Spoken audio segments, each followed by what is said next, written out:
Dans cette vidéo, nous allons voir la deuxième coupure de la dernière série de billets de banque en francs avant l'euro. Comme dit précédemment, elle fait partie de la troisième série nommée Créateurs et scientifiques célèbres. Ce billet de 100 francs a eu sa première autorisation de création de série le 23 janvier 1997 à 1998. Et sa mise en circulation ne se fera qu'à partir du 15 décembre 1997. Le début du retrait de ce billet ne se fera qu'à partir du 1er janvier 2002 et il sera privé de son cours légal à partir du 17 février 2002. Le billet mesure 133 mm de longueur sur 80 mm de hauteur. Il est également fait en matière papier de coton et de fil métallique pour le strap et le fil de sécurité. Lors de la création de la dernière série de billets de banque, Paul Cézanne a été retenu aux côtés de Pierre et Marie Curie, Louis et Auguste Lumière, Antoine de Saint-Exupéry et Gustave Eiffel. Mais il fut utilisé au titre de réserve en cas de besoin, soit pour un nouveau billet de 1000 francs, soit en remplacement des autres personnages cités. La dernière hypothèse a été choisie en 1995 lorsque les frères Lumière furent retirés de la sélection à cause d'une polémique. Les premières vignettes Cézanne étaient de couleur violette et portaient la mention 500 francs. Puis elles furent raccourcies et colorées en orange et finalement devenues un billet de 100 francs. Au départ, le billet de 100 francs devait être représenté par Gustave Eiffel et le billet de 200 francs représenté par les frères Lumière. Mais suite à une polémique concernant leur comportement durant la Seconde Guerre mondiale, collaboration, le stock de billets déjà imprimés fut détruit et le billet a finalement reçu le visuel de Gustave Eiffel. Certains billets ont été sortis du stock et revendus à des collectionneurs. Le billet de 100 francs Cézanne a eu un essai assisté par ordinateur en 1997 avant de voir sa version finale la même année. Ce billet a également été imprimé avec un oubli du strap, système de transfert réfléchissant anti-photocopie, et il se pourrait aussi que ce billet aurait certaines fautes d'impression communes au billet de 50 francs Saint-Exupéry. Mais il n'y a pas assez d'informations vérifiées concernant les exemplaires avec la montagne décalée ou absente. Sur le recto du billet à droite, on peut voir le portrait de Paul Cézanne. Il est né le 19 janvier 1839 à Aix-en-Provence et il est mort le 22 octobre 1906 dans la même ville.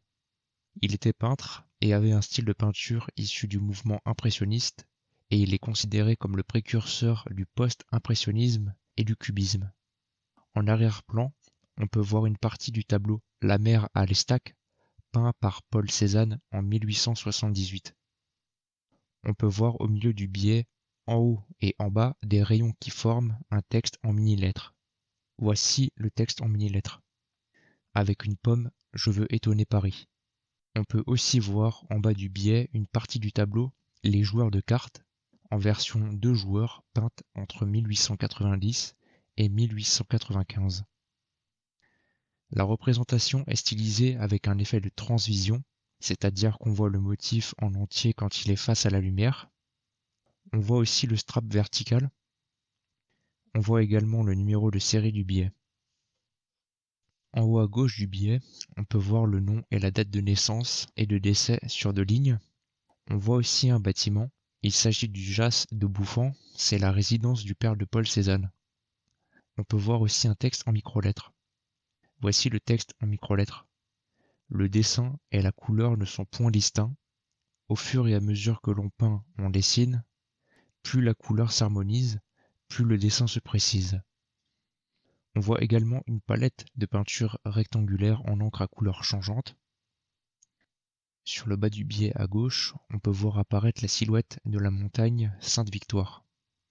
Sa surface brillante et nacrée est légèrement visible à l'œil nu et ressort en vert fluorescent avec un éclairage UV. Le filigrane. Le filigrane représente le portrait de Paul Cézanne d'après une photographie d'époque. Le verso. Sur le verso en haut à droite, on peut voir plusieurs fois le nombre 100 avec des F, mais l'agencement de tous ces zéros nous donne ce que l'on appelle la constellation Eurion. C'est un élément de sécurité que l'on retrouve uniquement sur le billet de 100 francs, mais également sur tous les billets en euros. La sécurité Eurion est détectée par les logiciels comme Adobe Photoshop. On voit également une évocation du cercle chromatique. Il est utilisé en peinture et en teinturerie, etc. Les couleurs se succèdent dans l'ordre de celles de l'arc-en-ciel. Sur la partie gauche du billet, on retrouve une partie du tableau pommes et biscuits peints vers 1880. En bas à droite du billet, on peut retrouver la signature du contrôleur général ainsi que celle du secrétaire général, puis celle du caissier général. On peut voir également les deux nouveaux articles du code pénal qui sont l'article 442-1 et 442-2. Le nouveau code pénal est mis en vigueur le 1er mars 1994.